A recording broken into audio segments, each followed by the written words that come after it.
ഞാനിവിടെ വരുമ്പോൾ എനിക്ക് അവിടെ അടുത്ത് വരുമ്പോൾ ഒരു വലിയ ആശ്വാസവും ഒരു വലിയ ശക്തിയാണ്. ഞാൻ ആദ്യം കണ്ടപ്പോൾ എൻ്റെ മനസ്സിൽ വന്നത് അതെ, പാലായിലെ രണ്ടാമത്തെ അൽഫോൻസ എന്നാണ്. ഏൽപ്പിച്ചിരുത്തിയാൽ കുനിഞ്ഞു കുനിഞ്ഞു പോകുന്ന ഒരവസ്ഥയിലായിരുന്നു. ഒരു വയസ്സിനും വിലക്കുറവ് പോലെ തോന്നുന്നുണ്ടായിരുന്നു. ഒന്ന് സംസാരിക്കാനോ ഒന്നും പറ്റുകയില്ലായിരുന്നു.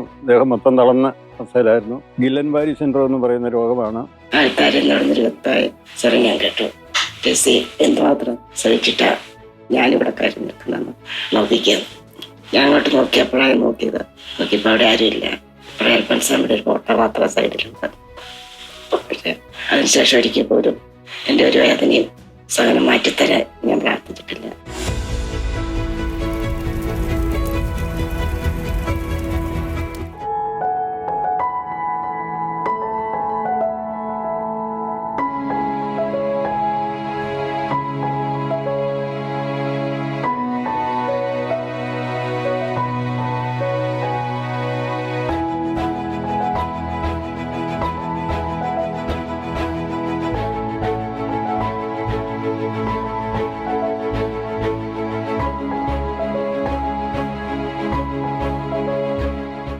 $981 ഡിസംബറിലാണ് മോൾക്ക് അസുഖം വരുന്നത്. ആരംഭത്തിൽ ഒരു ജലദോഷം പോലെ വന്നു. ഞങ്ങൾ മരുന്നിൽ പോയി മരുന്ന് മേടിച്ചു. 2 ദിവസം കഴിഞ്ഞിട്ടും കുറയാഞ്ഞതുകൊണ്ട് ഇവിടെ കൊണ്ടുപോയി. സെബാസ്റ്റ്യൻ ഡോക്ടറാണ് നോക്കിയത്. നോക്കിയിട്ട് പറഞ്ഞു കുഴപ്പമൊന്നുമില്ല, കിടക്കേണ്ട കാര്യമൊന്നുമില്ല എന്ന് പറഞ്ഞെങ്കിലും 2 ദിവസം ഇവിടെ കിടക്കട്ടെ, ക്രിസ്മസ് അല്ലേ, പിള്ളേരുമായിട്ട് കൂട്ടുകൂടിയൊക്കെ കടുപ്പിക്കാതിരിക്കാൻ വേണ്ടിയിട്ട് ഇവിടെ കിടക്കട്ടെ എന്ന് പറഞ്ഞ് ഞങ്ങൾ ആവശ്യപ്പെട്ടിട്ട് കിടത്തിയതാണ്. കിടന്നു. പിറ്റേ ദിവസം രാവിലെ ഞങ്ങൾ ചെല്ലുമ്പം അവരെ ഏൽപ്പിച്ചിരുത്തിയാൽ കുനിഞ്ഞു കുനിഞ്ഞു പോകുന്ന ഒരവസ്ഥയിലായിരുന്നു. ഇടയ്ക്കിടയ്ക്ക് ഛർദി ഉണ്ടായിരുന്നു. ഒരു വയസ്സിനും വിലക്കുറവ് പോലെ തോന്നുന്നുണ്ടായിരുന്നു. ടെമ്പറേച്ചർ ഉണ്ടായിരുന്നു. അപ്പം അവരുടെ ഭാവം കണ്ടപ്പം എന്തോ ഗൗരവമായ ഒരു രോഗമുണ്ടെന്നുള്ളൊരു മനസ്സിലൊരു തോന്നലുണ്ടായി. പിറ്റേ ദിവസം നേരം വിട്ടപ്പോൾ എനിക്ക് എൻ്റെ കഴുത്തിൽ താഴ്ത്തു പൂർണ്ണമായും താഴ്ന്നുമായിരുന്നു. അപ്പോൾ അവിടെ നിന്ന് തന്നെ മെഡിക്കൽ കോളേജിന് കൊണ്ടുവെക്കാൻ പറഞ്ഞ് അവിടെ ന്യൂറോയുടെ ഡോക്ടർക്ക് എഴുത്തന്നു. ഞാൻ പോകുന്ന വഴിക്ക് തന്നെ എനിക്ക് ശ്വാസം മുട്ടലും തുടങ്ങി. അവിടെ ചെന്ന ഡോക്ടർ ചോദിച്ചപ്പോഴേ പറഞ്ഞത് ഗില്ലൻ ബാരി സിൻഡ്രോം എന്നൊരു അപൂർവ രോഗമാണ്. ഇതിന് മരുന്നൊന്നുമില്ല, മരുന്ന് കണ്ടുപിടിച്ചിട്ടില്ല ഇതുവരെ. ഇത് ചെയ്യാവുന്ന ശ്വാസം മുട്ടലിന് തൊണ്ട തുടച്ച് ട്യൂബിട്ട് വെന്റിലേറ്ററിലാക്കാമെന്ന് മാത്രമേ ഉള്ളൂ. പിന്നെ നിങ്ങൾക്ക് ദൈവത്തിൽ വിശ്വാസം ഉണ്ടെങ്കിൽ അത് പ്രാർത്ഥിക്കുക, അത്രയോളം എന്ന് പറഞ്ഞു. അങ്ങനെ തന്നെ ഹോസ്പിറ്റൽ അഡ്മിറ്റ് ആക്കി. അതൊരു 2.5 മാസം ആ രീതിയിൽ ട്യൂബിട്ട് കിടക്കേണ്ടി വന്നു. ഒന്ന് സംസാരിക്കാനോ ഒന്നും പറ്റുകയില്ലായിരുന്നു. ദേഹം മൊത്തം തളർന്ന അവസ്ഥയിലായിരുന്നു. ട്യൂബിക്കടിയായിരുന്നു ഭക്ഷണം കൊടുത്തുകൊണ്ടിരുന്നത്. കറണ്ട് പോകുമ്പം ആമ്പൂ കൊണ്ട് ശ്വാസം അടിച്ചു കൊടുക്കും. പിന്നെ അന്ന് കൂടെ കറണ്ട് പോകുന്ന അവസരം ഉണ്ടായിരുന്നു. കാരണം രാത്രിയും പകലും ഇപ്പോഴും ആള് മുഖത്ത് നോക്കി ആയിരിക്കത്തുള്ളൂ. മിഷൻ നിൽക്കുന്നേ അറിയത്തുള്ളൂ, അല്ലാതെ വേറെ ഒന്നും അറിയത്തില്ലല്ലോ. ഡോക്ടർമാരെല്ലാം വളരെയേറെ താല്പര്യത്തോടെ എൻ്റെ കാര്യത്തിൽ ശ്രദ്ധിക്കുന്നുണ്ടായിരുന്നു. വളരെയേറെ പേരുടെ, അനേകം പേരുടെ പ്രാർത്ഥന എനിക്കുണ്ടായിരുന്നു. ആ പ്രാർത്ഥന ശക്തിയാണ് ഒരിക്കൽ പോലും മനസ്സിലൊരു പേടിയോ ഭയം കൂടാതെ ഈ സാധനങ്ങളെ നേരിടാൻ കഴിഞ്ഞത്. പക്ഷെ കുറച്ച് ദിവസം കൊണ്ട് മനസ്സിലായി ഒരു മാരകമായ രോഗമാണ്, എനിക്ക് എഴുന്നേറ്റ് നടക്കാൻ പറ്റിയില്ല എന്നുള്ളതാണ്. 2.5 മാസം കഴിഞ്ഞപ്പം പിന്നെ തന്നെ അല്പം ശ്വസിക്കാറായി. കുറേ അല്പസമയത്തിൽ മാറ്റും, ട്യൂബ് മാറ്റും. അങ്ങനെ മാറ്റി തൊണ്ട അടച്ചു. പിന്നെ 3 മാസം കഴിഞ്ഞാണ് ഞങ്ങൾ മെഡിക്കൽ കോളേജിൽ നിന്ന് പോയിരുന്നത്. നേരത്തെ തന്നെ ശ്വസിക്കാറായിരുന്നു. അന്ന് വീടുകളിൽ ഒരു സംവിധാനവും ഇല്ല. ശ്വാസം കിട്ടാതെ വന്നാൽ കൊടുക്കാനൊരു മാർഗ്ഗവും ഇല്ലല്ലോ. എന്തെങ്കിലും ബുദ്ധിമുട്ട് വന്നു കഴിഞ്ഞാൽ അന്നേരം മെഡിക്കൽ കോളേജിലോട്ട് കൊണ്ടുപോകത്തേ ഉള്ളൂ. വേറെ ഒരു ആശുപത്രിയിലും വെന്റിലേറ്റർ ഇല്ലാത്തതുകൊണ്ട് അടുത്തുള്ള ഒരു ആശുപത്രിയിലും പറ്റുകയില്ലായിരുന്നു. 3 മാസമായപ്പോഴേക്കും എനിക്ക് വെന്റിലേറ്റർ കൂടാതെ ശ്വസിക്കാറായി. എന്നെ കൈകാലിൽ വലത് കൈ അല്പം ഉയർത്താനും അത്രയും സൗഖ്യം എനിക്ക് കിട്ടിയിരുന്നു. ഞാൻ എന്നെ ഡിസ്ചാർജ് ചെയ്തു. ഒരു ജലദോഷം പോലും ഒരാൾ സൂക്ഷിക്കണമായിരുന്നു. അങ്ങനെ വീട്ടിൽ വന്ന് ഫിസിയോതെറാപ്പിയും ഒക്കെ തുടർന്നു. 1 വർഷം ആറായപ്പോൾ വെറുതെ എഴുന്നേപ്പിച്ചിരുത്താറായി. ഇരിക്കാറായപ്പോൾ ഡോക്ടർ ഇങ്ങനെ നിർത്തി നോക്കാൻ. ഞാൻ 2 പേര് കൂടി എഴുന്നേപ്പിച്ചൊരു ദിവസം നിർത്തി. പക്ഷെ പിറ്റേ ദിവസം മുതൽ കാലിൻ്റെ 2 കാൽമുട്ടുകൾക്ക് നീര് വെച്ചു. അത് വിട്ടു. പിന്നെ കാലണക്കാൻ വരാത്ത അവസ്ഥയായി. പിന്നെ ഇപ്പോൾ 59 വയസ്സായി. ഈ അടുത്ത കാലത്തൊന്ന് വീണ് കാലിൻ്റെ മുട്ടിന് ശകലം പൊട്ടലുണ്ടായിരുന്നു. ഞങ്ങൾ സെൻറ് മേരീസിൽ, തൊടുപുഴ സെൻറ് മേരീസിൽ കൊണ്ടുപോയി OTR സാറിനെ കാണിച്ചു. ചെറിയൊരു ഓപ്പറേഷൻ വേണമെന്ന് പറഞ്ഞു. ഓപ്പറേഷൻ ചെയ്യാനുള്ള ആരോഗ്യസ്ഥിതി ഇല്ലാഞ്ഞതുകൊണ്ടും ശ്വാസകോശത്തിൻ്റെ തളർച്ച ഉള്ളതുകൊണ്ട് ഓപ്പറേഷൻ ചെയ്യാൻ പറ്റാത്തൊരവസ്ഥയിലായിരുന്നു. അതുകൊണ്ട് പ്ലാസ്റ്റർ ഇടാനായിട്ട് തീരുമാനിച്ചു. പ്ലാസ്റ്റർ ഇട്ടു. ആ പ്ലാസ്റ്റർ എടുത്തപ്പം പ്ലാസ്റ്റർ ഇടുന്നതിന് മുമ്പ് വേദന ഉണ്ടായിട്ട് ഫ്ലൂയിഡ് കുത്തിയെടുത്ത് പരിശോധിച്ചപ്പം മുഴുവൻ പഴുപ്പായിരുന്നു. 3-4 സിറിഞ്ച് പഴുപ്പ് കുത്തിയെടുത്തു. അത് കഴിഞ്ഞ് അതിന് ആൻറ്റിബയോട്ടിക് കുത്തിവെച്ച് അത് കഴിഞ്ഞ് വെച്ച് പ്ലാസ്റ്റർ ഇട്ടു. 3 മാസം കഴിഞ്ഞ് പ്ലാസ്റ്റർ എടുത്തപ്പം കാല് മടങ്ങില്ലാത്ത അവസ്ഥയിലായിരുന്നു. അതിനു വേണ്ടിയിട്ട് ഒത്തിരി ട്രീറ്റ്മെൻറ്റ് നോക്കി, ഫിസിയോതെറാപ്പിസ്റ്റിനെ കൊണ്ടുവന്ന് ഒത്തിരി നാൾ നോക്കി. യാതൊരു മാറ്റവും വരാത്തതുകൊണ്ട് ആ രീതി തുടരുകയാണ്. അതുകൊണ്ട് നടക്കാനോ ഒന്നും പറ്റുകയില്ലായിരുന്നു. അതുവരെ സ്വന്തം ആവശ്യങ്ങളൊക്കെ നടത്തിക്കൊണ്ടാണ് ഇരുന്നത്. പിന്നെ വളരെ സൂക്ഷിച്ച് ബാത്റൂമിൽ പോവുകയും അവക്കായിട്ട് പ്രത്യേകം സജ്ജീകരിച്ചിട്ടുണ്ടായിരുന്നു. പിന്നെ ഈ 2 കൊല്ലമായിട്ട് കംപ്ലീറ്റ് കിടപ്പയിലാണ്. പരസഹായം കൂടാതെ ഒന്നും ചെയ്യാൻ പറ്റില്ലാത്ത അവസ്ഥയിലാണ്. വീണതിൻ്റേത് പിന്നെ കയറ്റാസിലാണ് കൊണ്ടുപോയത്. അവിടെ 1.5 മാസം കിടന്നു. തൊണ്ട തിളച്ചും മുക്കി കൂടെ ട്യൂബിട്ടുമൊക്കെ മുക്കി കൂടെ ഭക്ഷണവും ശ്വാസം മറ്റേ വിഷനും കൂടെ കൊടുത്തോണ്ടായിരുന്നേ. ഇപ്പോഴും അതേ നിലയിൽ തുടരുകയാണ്. മൂക്കിലെ ട്യൂബ് മാത്രം എടുത്തു. ശ്വാസം മാറ്റാറായിട്ടില്ല, തൊണ്ട അടയ്ക്കാറായിട്ടില്ല. ഓക്സിജൻ കൊടുക്കേണ്ടപ്പോൾ ഓക്സിജൻ കൊടുക്കും. ഇടയ്ക്കിടയ്ക്ക് കഫം സ്ട്രക്കാകും. അന്നേരം ആൻറ്റിബയോട്ടിക് കൊടുക്കും, ഗുളികകൾ കൊടുക്കും. അങ്ങനെയൊക്കെ ഓരോ കാര്യങ്ങൾ ചെയ്താണ്, നെബുലൈസ് ചെയ്തും ഒക്കെയാണ് ആ അവസ്ഥയിൽ നിന്ന് രക്ഷപ്പെടുത്തി ഞങ്ങൾ മുന്നോട്ട് പോയിക്കൊണ്ടിരിക്കുന്നത്. എപ്പോഴും ഒരാളുടെ ശ്രദ്ധ വേണം. പിള്ളേർ കാര്യമായിട്ട് നോക്കുന്നുണ്ട്, സഹകരിക്കുന്നുണ്ട്. എല്ലാം ഭംഗിയായിട്ട് ദൈവം പരിപാലിക്കുന്നു. നമ്മളതിൽ ഒട്ടും പരാതിക്കാരല്ല. ദൈവത്തിൻ്റെ പ്ലാനും പദ്ധതിയും അവരിൽ പൂർണ്ണമാകാൻ ഞങ്ങൾ സഹകരിക്കുന്നുണ്ട്. ഈ കഷ്ടപ്പാടെല്ലാം ഞാൻ കണ്ടു, എല്ലാം സഹിച്ചു. എത്ര പ്രാവശ്യം വീട്ടെടുക്കുന്നതെല്ലാം കഴിഞ്ഞിട്ട് ഞാൻ ഇതെല്ലാം കണ്ട് സഹിക്കാനുള്ള ശക്തി ദൈവം എനിക്ക് തന്നു. ഞാൻ നോക്കി ഓരോ വിഷമസ്ഥിതികളെല്ലാം ഓർത്തു. ഭക്ഷണം കഴിക്കാൻ രാത്രി ഒന്നും പകലും ഉറക്കമില്ലാതെ ഞങ്ങൾ ജീവിച്ചു. ഒത്തിരി അവള് കഷ്ടപ്പെട്ടു. ഞാനല്ല കഷ്ടപ്പെട്ടു, അവളാണ് കഷ്ടപ്പെട്ടത്. എന്നാലും അവിടെ തൊണ്ണയെ തുളച്ച് കിടക്കുമ്പോൾ ഭക്ഷണം കൊടുക്കുകയൊക്കെ ഓർത്ത് നോക്കിയാൽ രാത്രി ഉറക്കമില്ലാതെ ഭക്ഷണം കഴിക്കുകയും വരികയും ചെയ്ത് നോക്കിയിരിക്കുന്നു. അങ്ങനെയൊക്കെ ഓരോ ജീവിതത്തിൽ ഒത്തിരി കഷ്ടപ്പാടുകൾ ദൈവം എനിക്ക് തന്നു. ഇത്രയും നാൾ അവിടെ കൂടെ ഇരിക്കാനും ഇപ്പം ഇത്രയും വർഷം ഇരുന്നല്ലോ. തമ്പുരാൻ അങ്ങനെ ഒരു അനുഗ്രഹം തന്നല്ലോ. ഞാൻ ചെറുപ്പം മുതൽ ആഗ്രഹിച്ചിരുന്നാണ് ഒരു സന്യസ്തയായിട്ട് ജീവിക്കണം എന്നുള്ളത്. ആഗ്രഹം നടക്കില്ലെന്നല്ലോ. അപ്പം എനിക്ക് വളരെ വിഷമം തോന്നി. പക്ഷെ സംസാരിക്കാൻ പറ്റില്ല, നമുക്ക് അറിയാൻ പോലും പറ്റാത്ത അവസ്ഥ. ഈശോയോട് വെച്ചത് ഒരു ദിവസമെങ്കിലും എൻ്റെ ആഗ്രഹം നടത്തി തന്നു. എന്നിട്ട് രോഗം വന്നിരുന്നെങ്കിൽ ഈശോ എത്ര നന്നായിരുന്നു. പക്ഷെ അതൊക്കെ സഹിക്കാനുള്ള ശക്തി എനിക്ക് ഈശോ തന്നു. ഒരിക്കൽ പോലും ഒരു പരാതിപ്പെടാനോ എന്തിനു തന്നോന്നും ചോദിക്കാനോ പക്ഷെ ഞാൻ അനുവദിച്ചിട്ടില്ല.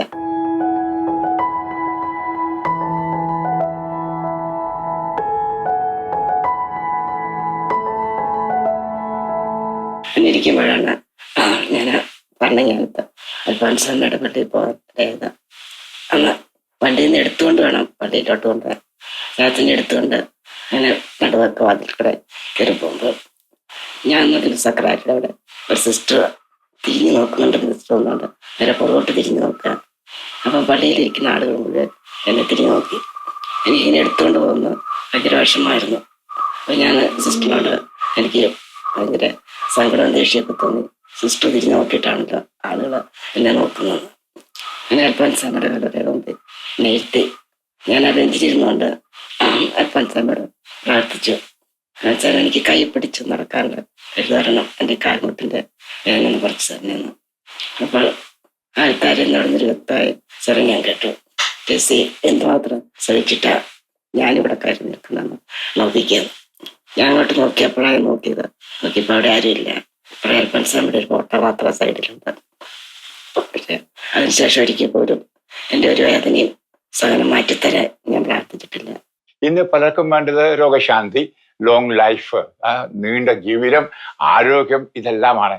രോഗം വരുമ്പോൾ അല്ലെങ്കിൽ ഏറെ നാൾ ബെഡിൽ കിടക്കേണ്ടി വരുമ്പോൾ ദൈവമുണ്ടോ എന്ന് പോലും സംശയിക്കുക, ദൈവത്തെ സ്നേഹിക്കണമോ, ദൈവം ഉണ്ടെങ്കിൽ ഇതൊക്കെ എന്തുകൊണ്ട് എനിക്ക് പറ്റി എന്ന് ചിന്തിക്കുന്ന ലോകമാണ് ഇങ്ങേറ്റം വൈദികര കന്യാസികൾ പോലും, തെരഞ്ഞെടുക്കപ്പെട്ടവർ പോലും. എന്നാൽ ഈ മൂല്യം ആഴമായ മനസ്സിലാക്കിയ ഒരാള് എൻ്റെ തെശുമോളെ.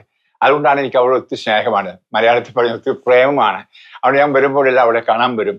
ഞാൻ ഇവിടെ വരുമ്പോൾ എനിക്ക് അവിടെ അടുത്ത് വരുമ്പോൾ ഒരു വലിയ ആശ്വാസവും ഒരു വലിയ ശക്തിയാണ്. ഞാൻ ആദ്യം കണ്ടപ്പോൾ എൻ്റെ മനസ്സിൽ വന്നത് അതെ പാലായിലെ രണ്ടാമത്തെ അൽഫോൻസ എന്നാണ്.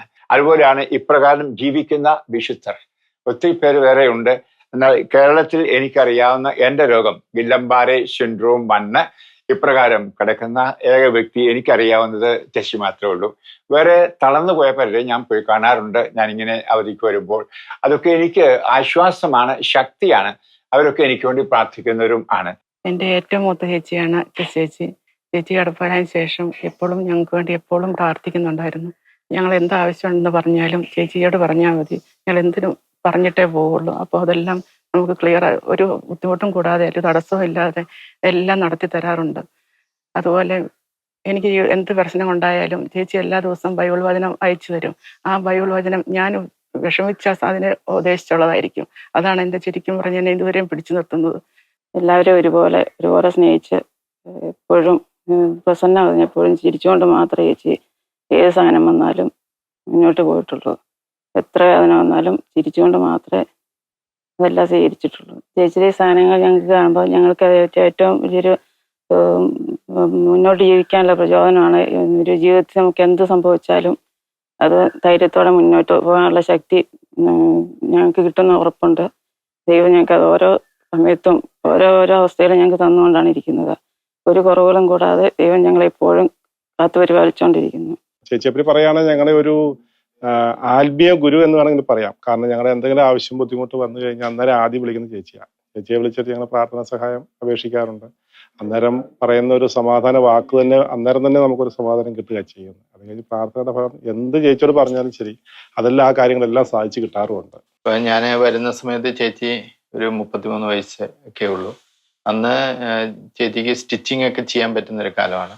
പിന്നെ എംബ്രോയിഡറി വർക്കുകളും നല്ലതായിട്ട് ചെയ്യും. അതിനുശേഷം അനിയത്തിയുടെ ഒരു കല്യാണ സമയം വന്ന് 2005 കാലഘട്ടത്തിൽ മരിയനിൽ അഡ്മിറ്റായി. അന്ന് അവിടുന്ന് കൂടി വീണ്ടും വെന്റിലേറ്ററിൽ പോയി. പിന്നെ അവിടുന്ന് ഒരു മാസം കഴിഞ്ഞിട്ടാണ് ഇവിടെ വരുന്നത്. അതിനുശേഷം അങ്ങനെ കുറച്ചു കാലം പോയി. പിന്നെ ഇടയ്ക്ക് അസുഖം ഇത് വരുമ്പം പോയി മാതായി പോയി ഇഞ്ചക്ഷനൊക്കെ എടുക്കുമായിരുന്നു. പിന്നെ കുറച്ച് വർഷങ്ങൾക്ക് ശേഷം 2019 ഇവിടെ നിന്ന് വീണ് കാലൊന്ന് ഫ്രാക്ചറായി. അപ്പം അത് ഈ ഗില്ലൻബാരി സിൻഡ്രോം വന്ന ആളായതുകൊണ്ട് ഓപ്പറേഷൻ ചെയ്തില്ലാത്തതുകൊണ്ട് ഓട്ടോമാറ്റിക്കായിട്ട് ബാൻഡേജ് ഇട്ടിട്ട് തന്നെ ക്യൂർ ആകുകയും ചെയ്തു. അപ്പോൾ ഒരു 3 മാസം അതിനെടുത്തും. അതിനുശേഷമാണ് കഴിഞ്ഞ വർഷം നവംബർ 27 ആയപ്പോഴത്തേക്കും ചേച്ചിക്ക് കഫക്കെട്ട് വന്നു. കാരിത്താസിൽ അഡ്മിറ്റായി. അപ്പോൾ അവിടെ വെച്ചിട്ട് ചേച്ചിക്ക് തന്നെ ശ്വസിക്കാൻ പറ്റാതെ വന്നപ്പോൾ റിസ്കി സ്റ്റേജിൽ പോയപ്പോഴാണ് ഈ ട്രക്കസ്റ്റമി ചെയ്യുകയും പിന്നെ അതിപ്പം കണ്ടിന്യൂ ചെയ്യാണ് ഇതുവരെ. നേരത്തെ ഒരു 2 മാസം മുമ്പ് വരെ ട്യൂബിലൂടെ ആയിരുന്നു ഭക്ഷണം കഴിച്ചുകൊണ്ടിരുന്നത്. ഇപ്പം ഭക്ഷണം മാറ്റി ട്യൂബ് ഒഴിവാക്കി ഭക്ഷണം കഴിക്കാറായി. പക്ഷെ ഇനിയിപ്പം ഇതിപ്പം ബൈപ്പാപ്പ് വെച്ചിട്ടാണ് ശ്വസിച്ചുകൊണ്ടിരിക്കുന്നത്. അപ്പം അത് ഇടയ്ക്ക് ഓഫ് ചെയ്തിട്ട് ഇനി ലങ്സിന്റെ കപ്പാസിറ്റി കറക്റ്റ് ആവുകയാണെങ്കിൽ ഈ അവസ്ഥ മാറ്റാൻ പറ്റും. അപ്പം അങ്ങനെയാണ്. പിന്നെ എൻ്റെ ഫാദറിലോയുടെ ഗ്രാൻഡ് ഫാദർ എന്ന് പറയുന്നത് ഈ കാവുകാട്ട് പിതാവിൻ്റെ അമ്മാവനായിരുന്നു. അപ്പം അങ്ങനെ ഒരു നല്ലൊരു സിസ്റ്റം ഉണ്ടല്ലോ ഇവർക്ക്. അപ്പം അത് ആ ഒരു കുറേ സ്വഭാവങ്ങളെല്ലാം ചേച്ചിയിലും ഉണ്ട്. ചേച്ചി ഒരു നിമിഷം പോലും ഇങ്ങനെ അടങ്ങിയിരിക്കാറില്ല, എന്തെങ്കിലും ക്രിയേറ്റീവായിട്ട് ചെയ്തുകൊണ്ടിരിക്കും. ചേച്ചിയെ സംബന്ധിച്ചിടത്തോളം നല്ലൊരു പ്രെയർ എക്സ്പീരിയൻസ് ഉണ്ട്. പിന്നെ ഏറ്റവും വലിയൊരു ഗുണമെന്ന് പറഞ്ഞാൽ ചേച്ചി ഇങ്ങോട്ട് പറയും എല്ലാ മാസവും വിശുദ്ധ കുർബാന കുമ്പസാരിച്ച് കുർബാന കൈക്കൊള്ളുകയും ഒക്കെ ചെയ്യുന്ന ആളാണ്. അപ്പം അതിന് അങ്ങനെ ആത്മീയമായിട്ട് ഒരു ജീവിതം നയിക്കുന്നതിനോട് ഒത്തിരി താല്പര്യമുള്ള ഒരു വ്യക്തി കൂടിയാണ്. സാധാരണ ഇങ്ങനെയുള്ള ആൾക്കാരെ കണ്ടു കഴിഞ്ഞാൽ അവർ ജീവിതത്തെ ഭയങ്കരമായിട്ട് പഴിക്കുകയും മറ്റുള്ളവരെ സഹോദരങ്ങളെല്ലാം വെറുക്കുകയൊക്കെ ചെയ്യുന്നൊരു മെന്റാലിറ്റി. പക്ഷെ ചേച്ചിയെ സംബന്ധിച്ച് അങ്ങനത്തെ ഒരു ഇതില്ല. അതുകൊണ്ടാണ് ഞങ്ങൾക്കൊക്കെ ഇവിടെ നിന്ന് പോകാൻ പറ്റുന്നത്. അപ്പം ശരിക്കും പറഞ്ഞാൽ ചേച്ചി അങ്ങനെ ഒരു കാര്യത്തിലൊക്കെ വളരെ ഇതാണ്. ആ ഒരു ദൈവിക സ്വഭാവങ്ങൾ ഒത്തിരി സ്വായത്തമാക്കി വെച്ചിട്ടുണ്ട് ഇപ്പം. എൻ്റെ പേര് ദിവ്യ, ഇതെൻ്റെ അനിയത്തി അൻസ, ഇതെൻ്റെ അമ്മയുടെ ചേച്ചിയാണ്. അമ്മയുടെ ചേച്ചി എന്ന് ഞങ്ങൾ അങ്ങനെ വിളിക്കാറില്ല, ഞങ്ങളിപ്പം ചേച്ചിന്ന് തന്നെ വിളിച്ച് എപ്പോഴും ഇപ്പൊ അമ്മേനെ വിളിച്ചിട്ട് കിട്ടിയില്ല. ശരിക്കും ഞാൻ എല്ലായിടത്തും പറയാറുണ്ട്, കാരണം ഞങ്ങൾക്ക് എനിക്ക് 2 അമ്മമാരെ പോലെയാ. ഇപ്പൊ അമ്മേനെ വിളിച്ചിട്ട് കിട്ടിയില്ലെങ്കിൽ ഉടനെ ചേച്ചിനെ വിളിക്കും. എന്റെയിലും കാരണം പറയണമെങ്കിൽ തന്നെ ചേച്ചിയുടെ അടുത്ത് പറഞ്ഞു കഴിഞ്ഞാൽ ചേച്ചി അമ്മയുടെ അടുത്ത് പറഞ്ഞു. അത് തുല്യം പോലെ ഞങ്ങൾക്ക് തോന്നാറ് എപ്പോഴും. പിന്നെ എക്സാമിന്റെ കാര്യമാണേലും എന്താണേലും ഞങ്ങൾക്ക് വേണ്ടിയിട്ട് എപ്പോഴും ഫുൾ ടൈം പ്രാർത്ഥനയാണ്. അതുകൊണ്ട് എന്ത് എക്സാം എഴുതാൻ പോയാലും ജസ്റ്റ് ചേച്ചിക്ക് മെസ്സേജ് ഇടും, ചേച്ചി ഇന്ന് എക്സാം ഉണ്ട്. അപ്പൊ ചേച്ചി അറിയാവുന്ന പ്രെയർ ഗ്രൂപ്പിലും ചേച്ചിക്ക് അറിയാവുന്നവരുടെ എല്ലാം അടുത്ത് പറയും, ഞങ്ങൾക്ക് ഇങ്ങനെ എക്സാം ആണ്, പ്രാർത്ഥിക്കണം എന്നൊക്കെ പറഞ്ഞു. അപ്പൊ ഞങ്ങൾ ഇന്ന് ഈ നിലയിലായിട്ടുണ്ടെങ്കിൽ അതിന് മെയിൻ ഉത്തരവാദി ചേച്ചി തന്നെയാണ്, ചേച്ചിയുടെ പ്രാർത്ഥനയൊക്കെയാണ്. അതുപോലെ തന്നെ ചേച്ചിയിൽ കാണുന്ന പ്രേയറുടെ പ്രത്യേകത എന്നാന്ന് ചോദിച്ചാൽ, എന്ത് വിഷമം ഉണ്ടെന്ന് പറഞ്ഞാലും ശരി, ആ മുഖത്തത് ഒരു കാരണവശാലും അറിയത്തില്ല. നമ്മളെന്തെങ്കിലും കാര്യം ഇപ്പൊ ഈയിടെയാണെന്ന് പറഞ്ഞാൽ 1 കൊല്ലം മുമ്പാണ് 2 മാസത്തോളം ICUലായിരുന്നു ചേച്ചി. ആ സമയത്ത് വളരെയധികം വിഷമങ്ങളും ശ്വാസം മുട്ടലും കാര്യങ്ങളൊക്കെ ഉണ്ടായി. വിഷമം അനുഭവിക്കാൻ നമ്മൾ നേരിൽ കാണുന്നതാണ്. അത് കഴിഞ്ഞിട്ട് പിന്നീടാണെന്ന് പറയും, ചേച്ചി എങ്ങനെയുണ്ടെന്ന് ചോദിക്കുമ്പോഴത്തേക്കും ആ ചിരിച്ചവനിട്ട് കുഴപ്പമില്ല, ഒരു കുഴപ്പമില്ല എന്ന് പറയുന്ന ആ ചിരി, അത് കാണുമ്പം തന്നെ ശരിക്കും പറയുകയാണെങ്കിൽ നമുക്ക് വളരെയധികം സന്തോഷവുമാണ്. അതുപോലെ തന്നെ ഇതെങ്ങനെ ഇത് ചിരിക്കാൻ പറ്റുന്നു എന്നുള്ളത് ഞാൻ ചിലപ്പം ചിന്തിച്ചു പോയിട്ടുണ്ട് ചേച്ചിയെ പറ്റി. ഒരു പരാതി, ഇത്ര 27 വർഷമായിട്ട് എനിക്ക് ഇത്ര അടുത്തറിയാവുന്നതാണ്. ഒരു പരാതിയില്ല, ഒരു പരിഭവവും ഇല്ല, ഒന്നുമില്ല. പ്രിയപ്പെട്ടവരെ, അതെ, ഇന്ന് എല്ലാവരും അതെ വലിയ നീണ്ട ജീവിതം അല്ലെങ്കിൽ ആരോഗ്യം, അതിനുവേണ്ടി പണവും എല്ലാം മുടക്കുമ്പോൾ നിത്യജീവനെ പറ്റിയുള്ള കാഴ്ചപ്പാട് പലർക്കും ഇല്ല. എന്നാൽ ഇങ്ങനെ കിടക്കുന്ന ആളുകൾ ആ നിത്യജീവന്റെ ആ കാഴ്ചപ്പാടിലാണ് അതെ പ്രതീക്ഷയോടെ സന്തോഷത്തോടെ ഞാൻ വിടുമ്പോൾ അവിടെ മുഖത്തെ ആ സന്തോഷം അത് വലുതാണ്. അതെ, ഞാൻ പലപ്പോഴും പറയുന്ന ഒരു പൗലോസപ്പോസ്തലൻ പറഞ്ഞില്ലേ, കർത്താവിൽ സന്തോഷിക്കൂ, സദാ സന്തോഷിക്കുവിൻ. മാത്രമല്ല നെഹെമ്യാ പ്രവാചകൻ പറയുന്നു, അതെ കർത്താവിലുള്ള സന്തോഷമാണ് എൻ്റെ ശക്തി എന്ന്. ഹല്ലേലൂയ. 8-ാം അധ്യായം 11 വചനം. ഇതാണ് എന്റെയും ജീവിതത്തിന്റെ അനുഭവം. ഞാൻ ഈ ഓടി നടക്കുന്ന ലോകം മുഴുവൻ ഈ വീൽചെയറിൽ പോകാൻ കാരണം എൻ്റെ സന്തോഷം, കർത്താവിലുള്ള സന്തോഷം. രോഗമോ പട്ടിണിയോ വാളോ ഇതൊന്നും അതിന് തടസ്സമാവില്ല. ഇത് ഈ മകളിൽ കാണുന്നു. ഇതുപോലുള്ള ഒത്തിരി ആത്മാക്കൾ കേരളത്തിലുണ്ട്, ലോകത്തിലുണ്ട്. നമുക്ക് അവർക്ക് വേണ്ടി പ്രാർത്ഥിക്കാം. അവരെ വിഗണിച്ച് മാറ്റി നിർത്തുക അല്ല വേണ്ടത്. പക്ഷെ നമുക്കറിയാം, നമ്മുടെ ഭാരതത്തിൽ പ്രത്യേകിച്ച് കേരളത്തിൽ ഇപ്രകാരം മാർജിനലൈസ് ചെയ്യുമ്പോൾ അവരൊക്കെ അങ്ങ് മാറ്റിക്കളയാണ്. അവരെന്താണ് ഈ സമൂഹത്തിൽ അധികപ്പെട്ടായിട്ട് കാണുന്നു. ഈ വീട്ടിൽ വരുമ്പോൾ ഞാൻ കാണുന്നതല്ല. ആ സഹോദരനായാലും മാതാപിതാക്കൾ എന്ത് പൊന്നുപോലാണ് അവളെ നോക്കുന്നത്. സൗഖ്യമൊക്കെ തന്നതിലൂടെ എനിക്കൊരു കാര്യം മനസ്സിലായി. അനേകം പേരുടെ മധ്യസ്ഥ പ്രാർത്ഥന എന്നെ രക്ഷിതെങ്കിൽ ഈശോ എന്നോട് മധ്യസ്ഥ പ്രാർത്ഥന ആവശ്യപ്പെടുന്നുണ്ടെന്ന് അതെന്റെ ഒരു ദൈവവിളിയായി സ്വീകരിച്ചു. അന്ന് എല്ലാവർക്കും വേണ്ടി പ്രാർത്ഥന ആവശ്യമുണ്ടെന്ന് തോന്നുന്നു. എല്ലാവരും മനസ്സിലാക്കി പ്രാർത്ഥിക്കാൻ തുടങ്ങി. അത് ഇന്ന് അങ്ങനെ തുടരുന്നുണ്ട്. അനേകം ഒരുപാട് പേരോട് പ്രാർത്ഥന ചോദിക്കാറുണ്ട്. അവർക്കൊക്കെ വേണ്ടി ഞാൻ പ്രാർത്ഥിക്കാറുണ്ട്. ഇനി ഈശോന്റെ ഓരോ സഹനങ്ങളിലും ഈശോയുടെ സഹനോട് ചേർത്ത് സഹിക്കാൻ എനിക്ക് ഈശോ കൃപ നൽകി. മറ്റുള്ളവർക്ക് വേണ്ടി പ്രാർത്ഥിക്കുമ്പോഴും ത്യാഗങ്ങളെടുത്ത് ഈശോയുടെ കുരിശിനോട് ചേർത്ത് അവരുടെ സഹനങ്ങളെ ചേർത്ത് ബുദ്ധിമുട്ടുകളെ അവരുടെ വിഷമങ്ങളൊക്കെ ചേർത്ത് പ്രാർത്ഥിക്കാൻ ഈശോ എന്നെ അനുഗ്രഹിച്ചു. എനിക്ക് എല്ലാ വൈദ്യനും 12 വൈദികർ ഈ കാലത്ത് വികാരിമാരായിട്ടിരുന്നു. അവരൊക്കെ എനിക്ക് വിശുദ്ധ കുർബാന കൃത്യമായിട്ട് കൊണ്ടുവന്ന് തരികയും എല്ലാ കാര്യങ്ങളിലും അവരെപ്പോഴും എനിക്ക് കൂടെ ഉണ്ടായിരുന്നു. കഴിഞ്ഞ 5 വർഷമായിട്ട് ഒരിക്കലും ഒരു അത്ഭുതകരമായിരുന്നത് ജെയിംസ് മഞ്ഞാക്കളച്ചിനെ എനിക്ക് ഈശോ പരിചയപ്പെടുത്തി തന്നു. ഒരു വൈദികൻ്റെ കൂടെ തന്നെ ഇന്ന് മുതൽ അച്ഛൻ എൻ്റെ ഒരു ആത്മീയ പിതാവാണ്. ഒരു കാര്യം, എന്ത് കാര്യം ഞങ്ങൾ പരസ്പരം പറയാറുണ്ട്. അച്ഛനോട് ഇന്നും ഞാൻ മെസ്സേജ് ഇടുകയും പ്രാർത്ഥിക്കുകയും ചെയ്യാറുണ്ട്. എൻ്റെ കാര്യമാണ് ഞാൻ അച്ഛനോട് പറയാറുണ്ട്. അങ്ങനെ അനേകം വൈദികര് ഈശോ എനിക്ക് തന്നു. ഒരുപാട് സിസ്റ്റേഴ്സിന് ഇത് എനിക്ക് സുഹൃത്തുക്കളായി തന്നു.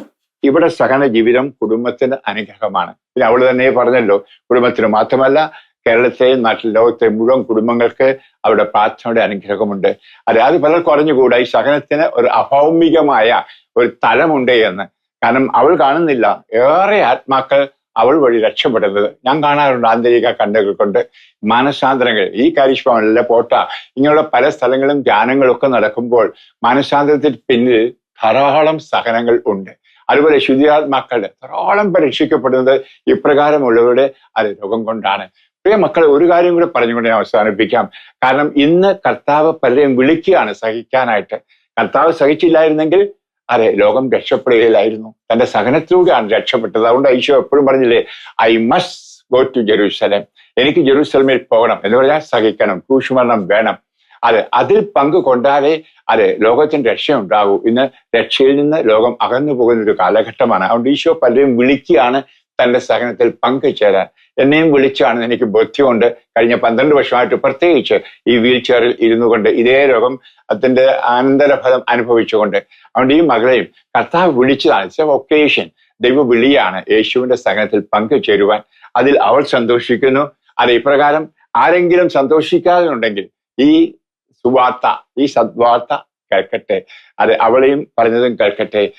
നമുക്ക് സന്തോഷിക്കാം, എപ്പോഴും കർത്താവിൽ സന്തോഷിക്കാം.